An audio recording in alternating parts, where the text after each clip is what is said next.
Comic relief. This one is called Misheard.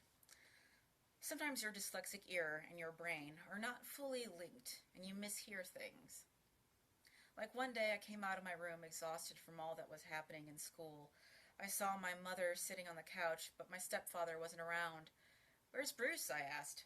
She told me, and I shook my head in shock. "What?" She said it again. "He went to the pawn shop to get an oboe."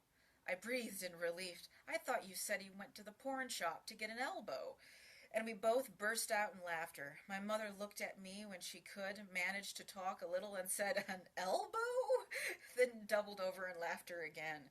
I shrugged with my hands up. "Well, it works, doesn't it? Elbow, oboe, what's the diff?" I said, sarcastic. We laughed again, sometime after my mother's laughter died down and I was laughing off and on, because I needed the laugh. Bruce walked in. "Oh, let's tell him," I said excitedly.